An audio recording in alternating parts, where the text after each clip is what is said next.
un tema que hoy está suscitando ya profundas discusiones. Es el relacionado con la edad para que los jóvenes que cometen delitos sean considerados o no imputables.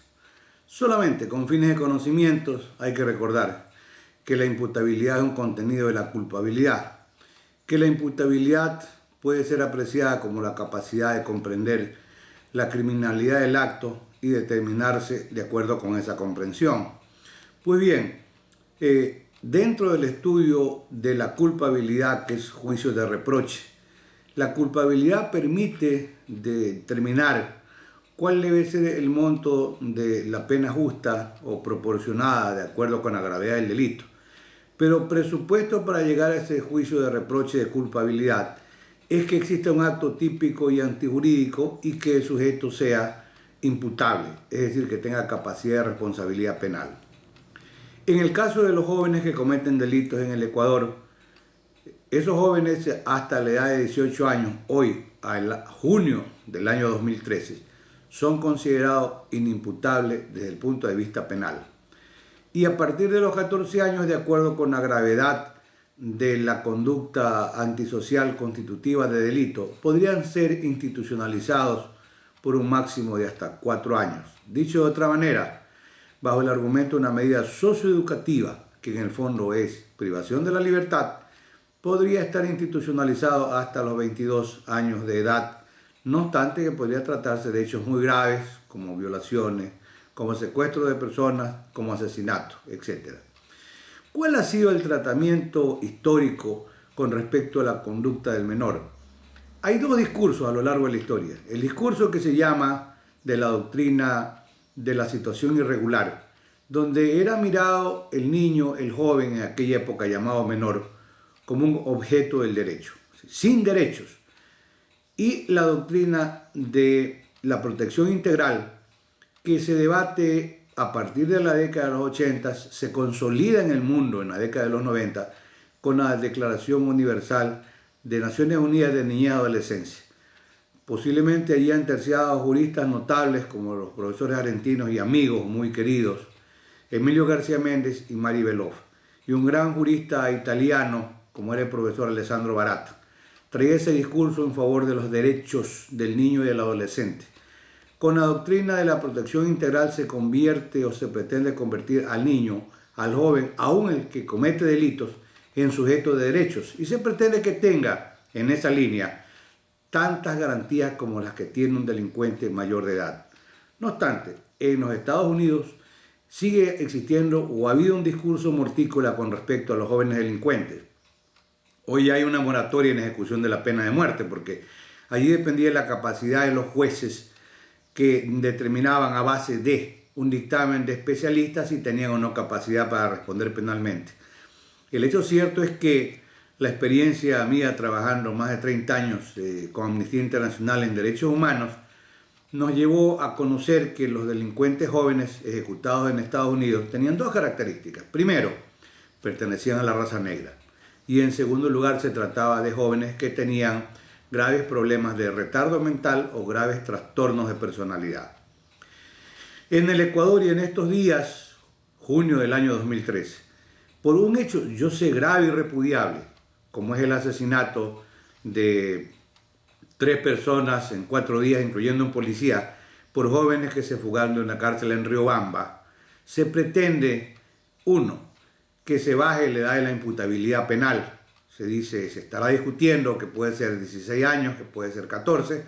Y el otro, propuesta muy seria, que debe ser muy debatida, es la que tiene que ver con el tratamiento que se está sugiriendo, que sean juzgados y sancionados como delincuentes mayores de edad. Incluso se ha sugerido penas de hasta 25 años. Eso es caer en el llamado derecho penal del enemigo, alta represividad, sin recordar por ahora, o no se quiere recordar, que son los jóvenes del grupo de mayor vulnerabilidad y de acuerdo con la Constitución el derecho de los jóvenes, niños, adolescentes es prioritario. Pero allí está la propuesta, tiene una dura tarea la Asamblea con el Código Orgánico Integral y de pronto podemos caer por la idea de un derecho penal simbólico en esta propuesta de llegar a penas muy altas y a un tratamiento injusto. Surge la gran interrogante: ¿y acaso los jóvenes que cometen delitos en un momento dado son o no esos delitos de una gran intensidad capaces de producir una gran repulsa social y un gran rechazo social? Eso es cierto. Pero ojo, que podría tratarse, y de hecho se trata, en muchos casos, como lo que ocurrió hace unos años en el Ecuador con el joven Hermosa.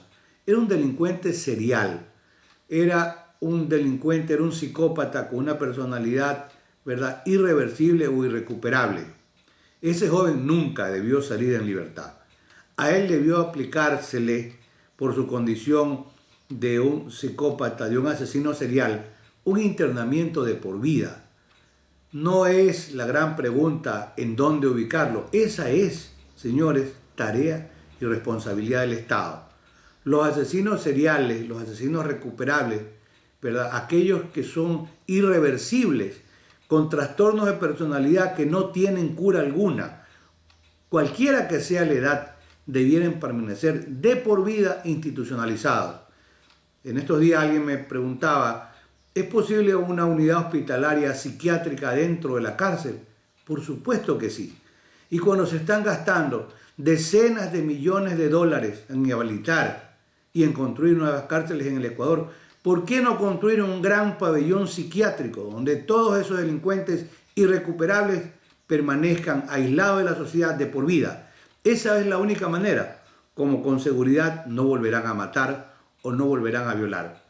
En Argentina, hace 3 o 4 años, la edad de la imputabilidad penal en Argentina está a partir de los 16 años de edad.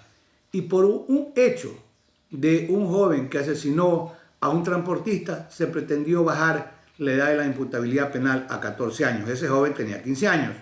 Vino incluso el experto y director de UNICEF de Naciones Unidas a Argentina y se insertó en el debate y les dijo que esa era la ruta equivocada. En Costa Rica, un jurista extraordinario, Carlos Tífer Sotomayor, creo que la figura más importante en el tema de legislación penal juvenil, se dice que es el autor de un sistema de justicia penal juvenil que casi que lo ha patentado, ¿verdad?, no solo en toda la región, sino que incluso lo toma como modelo muchos sectores de Naciones Unidas. Pero Carlos Tífer hizo una propuesta de tratar a los delincuentes jóvenes con penas, y sucede que la propuesta inicial de 6 años terminó desembocada en 14 años. Lo más fácil es ir en un proceso de aumento de penas, pero eso es derecho penal simbólico. Es utilizar al derecho penal como un instrumento de control social que a ratos, claro, puede tener incluso un gran efecto mediático, pero hay que estar prevenidos. Esa no es la respuesta razonable, no es la respuesta que merece un joven que comete delitos. Ese joven que comete delitos, si es reversible, si es recuperable, tiene que tener un tratamiento acorde con la dignidad. La historia nos permite recordar que si a la década de los años 1920 en Estados Unidos el niño estaba provisto de derecho.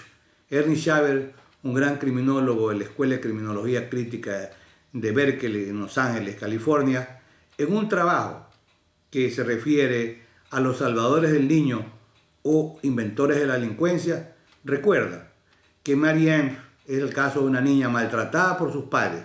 No existía un estatuto legal o normativo que la protegiera, y quien presentó el reclamo a nombre de esta niña y por supuesto obtuvo un tratamiento de protección por parte de autoridades de menores fue la Sociedad Protectora de los Animales de Nueva York. La historia ha evolucionado. La propuesta es que no involucionemos en el tratamiento a los jóvenes, cualquiera que sea la causa, que llegan a cometer delitos.